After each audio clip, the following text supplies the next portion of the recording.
मेरा नाम इमरान हसन है। सामीन, आज हमारी खुशकिस्मती है कि आज हमारे साथ मौजूद हैं डॉक्टर जुवेद अहमद। आप डायरेक्टर गंदम हैं अयूब ज़रई तहकीकाती अदारा फैसलाबाद में। सर, गंदम के हवाले से हम बात करेंगे कि अभी मौजूदा गंदम की सूरत हाल ये है कि काफ़ी हद तक गंदम की बुआई जो है वो मुकम्मल हो चुकी है। सर, इसका अगला मरहला जो है, अब किसानों को आप क्या मशवरा देंगे कि वो कौन कौन सी फर्टिलाइज़र गंदम के लिए इस्तेमाल करें? जी शुक्रिया। देखें, इस दफ़ा हमने मुल्की ज़रूरत को पेश नज़र रख के 25 मिलियन टन से ज़्यादा का टारगेट पंजाब ने लिया है अपने ज़ुम्मा पैदावार का। तो इसके लिए महकमा भी बड़ा मुतहर्रिक है और किसान भाइयों से भी मेरी रिक्वेस्ट है कि इसको एक बड़ी अहम क्रॉप के तौर पे लेकर और पूरी मनसूबाबंदी के साथ चलना है। महकमा की सिफारिशात पे अमल करना है ताकि भरपूर पैदावार हासिल हो। तो इस वक्त तक अब नवंबर तकरीबन ख़त्म हो रहा है और हमने 85% तक 80 से 85% बुआई हो चुकी है। तो अब गंदम के काश्तकारों को मेरा सबसे पहला मशवरा ये है कि रिक्वेस्ट है बल्कि कि जो बिजाई रह गई है उसको जल्द अज जल्द मुकम्मल करें और उसमें शरा बीज जो है उसको बढ़ा दें। अब तकरीबन 50 से 55 किलो फी एकड़ बीज इस्तेमाल करें, क्योंकि लेट बिजाई वाली गंदम जो है वो शगुफे निस्बतन कम बनाती है, इसलिए सीड रेट थोड़ा सा बढ़ा देना चाहिए। और जो दोस्त बिजाई कर चुके हैं वो अपने खेत का मुआयना करें, उसमें पौधों की तादाद देखें। अगर किसी जगह पे उगाव कम है तो उस सूरत में देखेंगे अगर तो जमीन में बत्तर मौजूद है तो फिर 6 से 8 घंटे पहले भिगोया हुआ बीज जो है उसी किस्म का जो पहले काश्त की थी उसका बीज लेके उसको भिगो के उसको पोर के जरिए जो है या केरा करके वहां पे जो नागे हैं उनको फिल किया जाए। और अगर ज्यादा गैपी है, ज्यादा उगाव जो है वो ज्यादा कम है और बत्तर भी नहीं है तो फिर फसल को पहला पानी लगा दें और पानी लगाने के फौरन बाद वही भीगा हुआ बीज जो है उसको छटा कर दें गप छट की तरह। तो इस तरह से जो मतलूबा पौधों की तादाद है वो पूरी हो जाएगी और फसल का बेहतर स्टैंड मिल जाएगा। क्योंकि देखें, अगर अभी से ही पौधे कम हैं तो फिर हम जितनी भी मेहनत करेंगे वो जो प्रोडक्शन का मतलूबा टारगेट है वो पूरा नहीं होगा। और उसके बाद मरहला आता है पहला पानी लगाने का। तो आम बरियाल जमीनों में या मकई और कपास वगैरह के बाद जो काश्त शुदा जमीनें हैं उनमें पहला पानी बिजाई के 20 से 25 दिन के बाद लगाए, जब पौधा शगुफे बना रहा होता है। उस वक्त पानी की बहुत ज़रूरत होती है, वरना शगुफे कम बनते हैं। तो लेकिन इसके साथ साथ जो धान के बाद बिजाई की है उसमें चूंकि ज़मीन में नमी ज़्यादा होती है उस पर पहला पानी जो है वो 40 से 45 दिन के बाद लगाना चाहिए ताकि वो जड़ों का निज़ाम मजबूत बने। उसमें पहला पानी थोड़ा लेट करके लगाते हैं।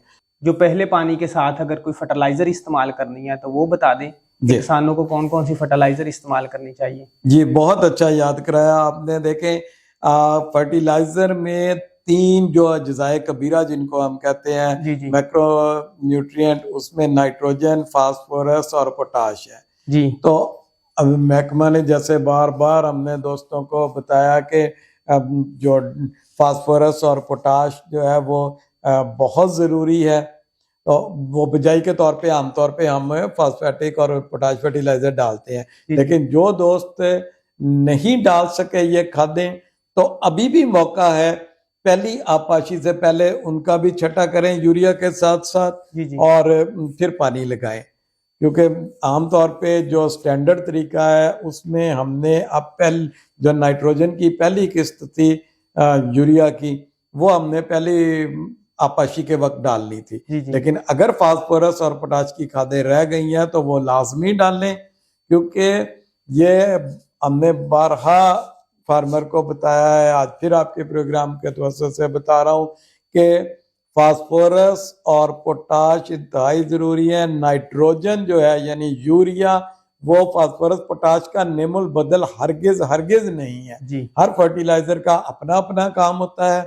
जो नाइट्रोजन है जो यूरिया की फॉर्म में डालते हैं वो पौधे को सरसब्ज करती है, उसका कद काट बनाती है, लेकिन जो जड़ों के निज़ाम को मजबूत करना है, क़ुव्वत मुदाफ़त लाना है, जो सिट्टों की तादाद, सिट्टों में दानों की तादाद और फिर दानों की भराई, ये फास्फोरस और पोटाश ने करनी है। जी ठीक है। अगर ये नहीं डाली होंगी, पौधा हो सकता है आपको सरसब्ज नजर आए, लेकिन उसके ऊपर सिट्टे भी छोटे लगेंगे, दाने कम होंगे, दाने पिचके हुए रह जाएंगे। तो इसलिए जो दोस्त बिजाई के वक्त फास्फोरस पोटाश नहीं डाल सके, वो पहले पानी के साथ जरूर डालें। अच्छा सर, पहला पानी जब लगाना है तो जाहिर है पानी के बाद जड़ी बूटियां का गाव जो है वो ज्यादा हो जाता है। तो इस दफा जो आपका टारगेट है 25 मिलियन टन, आपने जो गंदम का टारगेट पूरा करना है, तो जड़ी बूटियां भी जाहिर है उसके ऊपर असरअंदाज होंगी। तो इसके तदारक के लिए आपका क्या मशवरा है? जी देखें, सबसे बड़ा दुश्मन जो हमारी फसल का है गंदम में खास तौर पे, वो जड़ी बूटियां हैं। जी क्योंकि जड़ी बूटियों में कुदरती तौर पर बढ़ने की सलाहियत ज्यादा होती है। जी इसलिए हमने जो भी खाद डाली है, पानी लगाया है, जो भी अवामल हमने किए हैं, उसमें से एक मेजर हिस्सा जड़ी बूटियां ले जाती जी हैं। ठीक है। इसके साथ साथ ये हमारी फसल के जो नुकसानदेह कीड़े हैं, जो बीमारियां हैं, उनके लिए भी शेल्टर फ्राहम कर रही होती है। तो अगर हमारे खेत में जड़ी बूटियां हैं तो हम बिल्कुल जो है ना वो अपना मतलूबा टारगेट हासिल नहीं कर सकते। इसलिए इनका बर वक्त कंट्रोल इंतहाई जरूरी है। तो पहले पानी के बाद जब वतर हालत में आती है जमीन, तो उस वक्त इसका स्प्रे करते हैं वीडेसाइड का। उसके लिए बेहतरीन तरीका यह है कि हम देखेंगे हमारी फसल में कौन कौन सी जड़ी बूटियां उगी हैं, और अपने ज़राअत तौसी के अमला के साथ मुशावरत के साथ जड़ी बूटियों के मुताबिक जो है वो दवाई तजवीज़ करा के वो इस्तेमाल करें। और उसमें दवाइयों में भी दो तरह की आती हैं, एक जो चौड़े पत्तों वाली, जो चौड़े पत्ते वाली जड़ी बूटियों को कंट्रोल करती है, दूसरी वो जो नैरो लीफ जो घास नुमा पौधे हैं उनको कंट्रोल करती हैं, और एक होती है जो कम्बिनेशन में। तो अगर आपने अलग-अलग वाली दवाई इस्तेमाल करनी है तो ज़्यादा बेहतर है कि अगर पहले पानी के बाद हम चौड़े पत्ते वाली स्प्रे पहले करें, और उसके बाद फिर चंद दिन बाद जो 35-40 दिन की फसल हो जाए ना, तब हम जो है वो नैरो लीफ वाली स्प्रे करें, क्योंकि आमतौर पे घासनुमा जड़ी बूटियां देर से उगती हैं।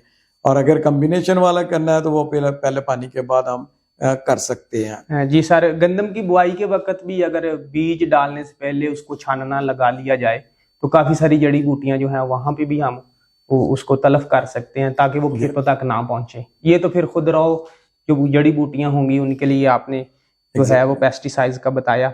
सर आखिर में आप ये बता दें कि गंदम की काश्त के लिए आबपाशी बहुत ज़रूरी है, और कितना पानी दरकार है गंदम को, और इलाका वाइज आप बताएं, क्योंकि हम पंजाब और पाकिस्तान लेवल की बात कर रहे हैं, तो किन इलाकों को कितना पानी गंदम को देना ज़रूरी है, और आबपाशी के किस किस तरीकों से वो गंदम को सैराब करें ताकि अच्छी पैदावार हासिल कर सकें। जी, पानी भी देखें एक बुनियादी खुराक है। पानी की कमी जो है वो एक ड्रास्टिक जो डिक्लाइन है ना, वो एक बहुत बड़ा जो है ना कमी उसका सबब बनती है अगर आपने प्रॉपर जो फसल के जो नाजुक मरहले जिनको कहते हैं उनके ऊपर पानी नहीं लगाया। तो आमतौर पे हमारे जो मेरा ज़मीनें हैं इनमें 3 से 4 पानी गंदम को चाहिए, बहुत ज़्यादा पानी नहीं ज़रूरत होती। तो पहला पानी 20 से 25 दिन बाद जब शगुफे बना रहा होता है पौधा, दूसरा पानी गोब की हालत में जो 80 से 85 दिन के बाद, और तीसरा पानी जब सिटे निकल आते हैं उसके बाद 110 से 115 दिन के बाद, ये एवरेज है। इसके साथ अगर मौसम ज़्यादा गर्म हो जाए तो फसल की ज़रूरत को देखते हुए दूसरे और तीसरे पानी के दरमियान एक जो है ना वो अजाफी आपाशी की जा सकती है, या एंड पे जब ग्रेन फिलिंग हो रही होती है उस वक्त अगर मौसम ज़्यादा गर्म हो जाए तो उस वक्त चौथा पानी लगाना पड़ता है। लेकिन जो थल के इलाके हैं जहाँ पे रेतली ज़मीन है, यहाँ पे पानी जो है ना नंबर ऑफ इरिगेशन हमें बढ़ानी पड़ती हैं, क्योंकि रेतली जो ज़मीन होती है उसमें पानी को रोकने की जो वाटर होल्डिंग कैपेसिटी है वो कम होती है। तो उसमें पानी जो है वो तकरीबन 5 से 7 पानी लगाने पड़ जाते हैं। ये डिपेंड करता है कि कितनी ज़्यादा रेतली ज़मीन है, जितनी ज़्यादा रेतली है उतने नंबर ऑफ इरिगेशन जो है वो बढ़ानी पड़ती है। आप देख रहे थे radio podcast, radio Pakistan Faisalabad के स्टूडियो से। इजाज़त दें, अल्लाह हाफिज़।